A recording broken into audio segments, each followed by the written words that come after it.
Did the Tower of Babel really exist? If it did, what was it really like? Did humanity once speak a single language? And what waited at the top of history's most mysterious tower?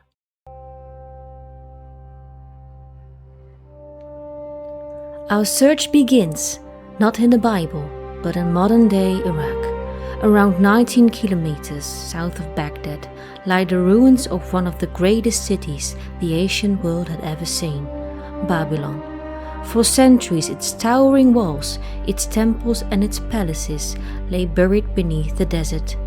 Then, in 1899, German archaeologist Robert Koldewey began excavating the site. Over the next 18 years, his team uncovered streets, city walls, palaces, temples, and the massive square foundation of an enormous ancient structure. Could these foundations really belong to history's most famous tower? The enormous foundations belonged to a structure the Babylonians called Etemenanki. Its name meant the house that connects heaven and earth. The Tower of Babel, you've probably imagined for years, was likely never round at all. Instead, the archaeological remains point to a massive square ziggurat rising in the steppe terraces above Babylon. Built at the heart of Babylon, Etemenanki was one of the largest religious monuments of the ancient world. Babylonian inscriptions describe how King Nebuchadnezzar rebuilt the tower, using millions of baked bricks. Babylonian inscriptions describe how King Nebuchadnezzar II rebuilt the tower, using millions of baked bricks, bound together with bitumen. Then comes a remarkable discovery. The book of Genesis described those exact same building materials: baked bricks, bitumen. That might sound like an ordinary construction detail. It isn't. Archaeologists have uncovered thousands of those same baked clay bricks in Babylon. Many still bear the royal stamp of King Nebuchadnezzar II.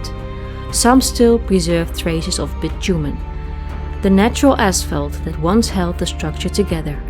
Suddenly, Genesis isn't just describing a tower, it's describing the same construction technology archaeologists have uncovered in Babylon. That doesn't prove Etemenanki was a Tower of Babel, but it helps explain why so many historians believe this extraordinary monument may have inspired the biblical story. The location matches, the building materials match, and the scale was unlike almost anything the ancient world had ever seen. Rising to around 19 meters, Etemenanki stood roughly as tall as the New York Statue of Liberty. For the people of Babylon, it must have dominated the entire skyline.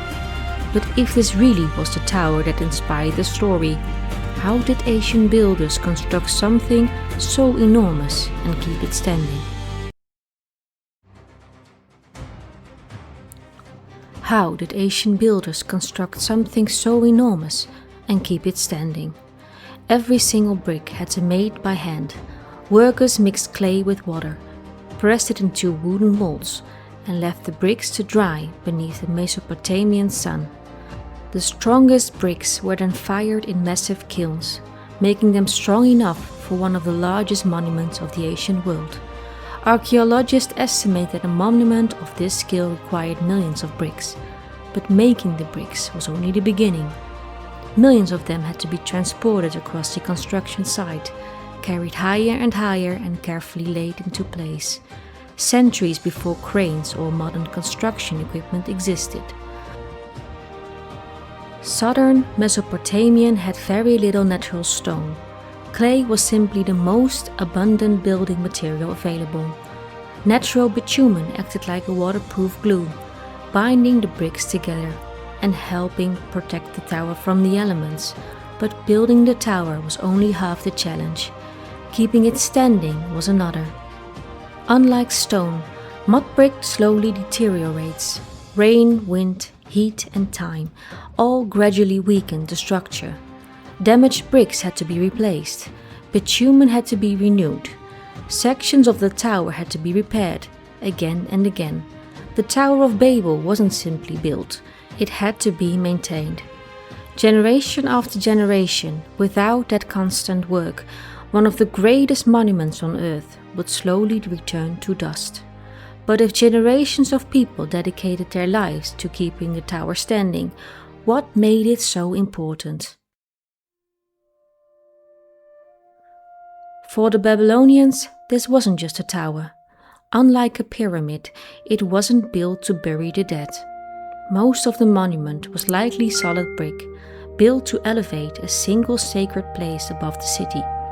Only a small number of priests were likely permitted to reach the summit. For everyone else, the tower stood as a visible reminder that Babylon existed under the protection of its patron god. Its importance explained why generations of builders continued repairing, maintaining, and rebuilding it for centuries. But after reaching the summit, what actually waited behind its highest door? After climbing nearly 90 meters above Babylon, only a handful of people would likely have continued beyond this point. Beyond the highest doorway, archaeologists believe the summit was crowned by a temple dedicated to Marduk, Babylon's patron god. But one ancient account makes the summit even more mysterious. Centuries later, the Greek historian Herodotus described the quiet chamber. Inside, he claimed there was a magnificent couch and a table made of gold. Strangely, he mentioned no statue of a god. According to the Babylonian priest he spoke to, the chamber had been prepared for Marduk himself. Whether every detail of that account was accurate, we simply cannot know. But for more than 2,000 years, it has remained one of history's most mysterious descriptions of a sacred place. If this was one of the most sacred places in Babylon, why is the Tower of Babel remembered for something completely different? The Tower of Babel is remembered around the world, not because of its extraordinary height or its remarkable engineering, but because of what supposedly happened there. According to the book of Genesis, humanity once spoke a single language, a language understood by everyone. Imagine thousands of builders, all understanding the same commands. Then, according to the story, communication collapsed, construction stopped, people scattered. The city was left unfinished. Did that really happen? We simply don't know. Some believe Genesis describes a literal historical event. Others see it as a symbolic explanation for why humanity speaks different languages. And some historians suggest the story may preserve the memory of Babylon itself, a vast international city, where many different languages were spoken every day. Whatever its origin, the story transformed the Tower of Babel into one of history's most enduring symbols. But one final mystery still remains. Who actually built the Tower of Babel?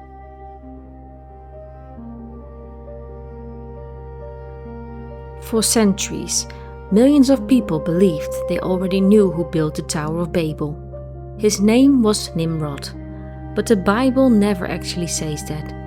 Genesis introduces Nimrod as a mighty ruler whose kingdom included Babylon. Yet, when the Tower of Babel is described, his name is never mentioned. The connection comes from the later Jewish and Christian traditions, which gradually identified Nimrod as the tower's builder. Whether that tradition is historically accurate, we simply cannot know. It is a reminder that history, tradition, and later interpretation are not always the same thing. So after separating archaeology, history, and tradition, what can we actually conclude?